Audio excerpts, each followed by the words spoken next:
Good afternoon, everyone. My name is Ben, and I'm performing the best man duties here today. I'm glad someone's finally recognised me.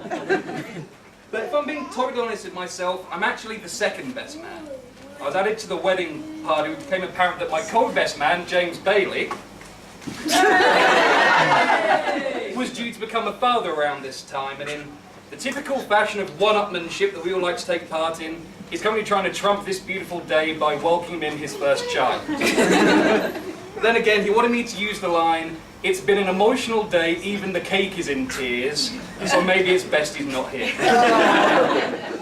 But returning to today, I'm not being paid to stand up here and talk about James. I'm being paid to stand up here and tell lies about Steve. I've had the dubious honour of knowing Steve since we were both about shin height.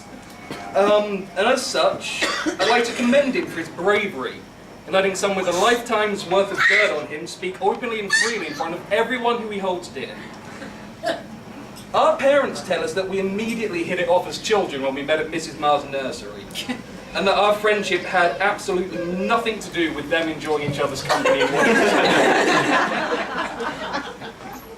As we grew up, our friendship even endured the ultimate test, being in 2 different classes at school. And this may not sound like much, but I assure you, at Kingscote Thorpe House, having a friendship that crossed the line between the 2 classes was the ultimate taboo.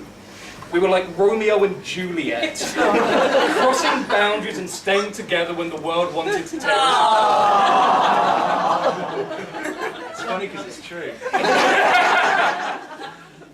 As a byproduct of this long and illicit relationship, I've had the distinct pleasure of seeing the groom grow from a boy who bolted from the room screaming with sheer terror at the first sign of lightning, to someone who stood with me in a hurricane and complained about its lack of severity. The only scream that time was when we nearly ran out of beer.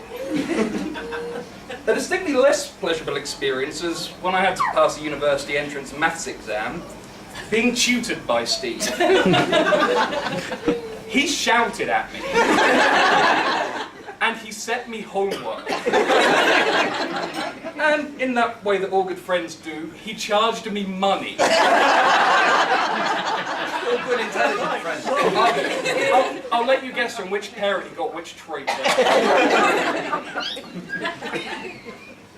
I can see why Jo chose to marry Steve. After meeting him and swearing her allegiance to his beloved Queen's Park Rangers, she's clearly comfortable consigning herself to a life of disappointment. I'm joking, of course, about the couple, not QPR. Now, I didn't attend university with Steve, making me a rarity in his friends and family of not being a maths teacher. But James did meet Steve and Jo during Steve's decade or so time in university. And although he can't be here, he did ask me to pass on a few things. Now, I know that James wants me to say that the fact that both Steve and Jo become such important parts in his life in such a short space of time, it stands as a testament to their warm and friendly nature. When the eventual time came for Steve to ask Jo to marry him, and he wanted to do it in Florida, at Christmas time, that's bad reading, this gave Steve and James months of secret planning, including the ring shopping. Now they assure me that they did this in a totally manly way, shopping like men. I began the arduous task of finding a wedding ring for Jo, and the very first one they came across was perfect for me. So what did Steve do? He decided they had to go to every other jewellery shop they could find before just going back to the first one and buying that. I was also instructed to mention that when James was having a hard few weeks last summer, Steve was quick to drop everything, head to Southampton, and bunker down for a week with beer and to watch the Olympics. And it may not seem like much, but I know for James it was an immense gesture, and both helping him personally and demonstrating what an amazing and caring person Steve is. Ultimately, James summed up the newlyweds' relationship thusly.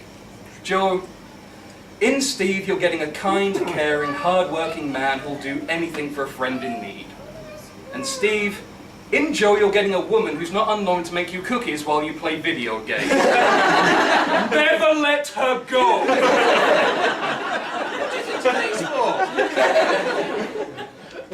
finally got the chance to meet Jo, I was delighted to find that Steve was betrothed to a funny, smart and confident woman, a fantastic hostess,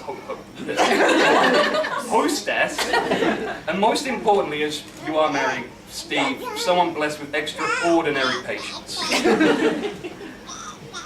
When I first visited up at their new house on Willow Tree Place, on a bright sunny day, I remember pulling into your quaint little gravel drive, and a mother duck led her little squad of ducklings across the road to the nice little willow-lined pond you've got next door, and all the while I was thinking, this is just sickeningly perfect.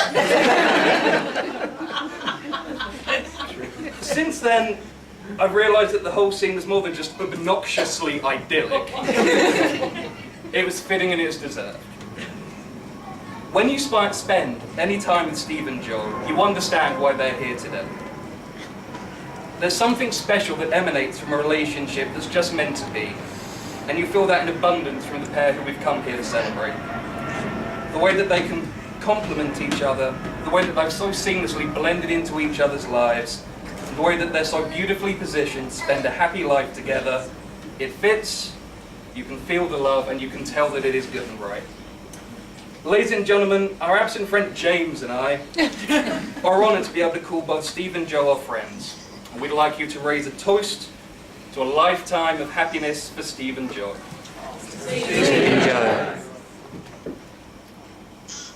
I'm done. You can carry on.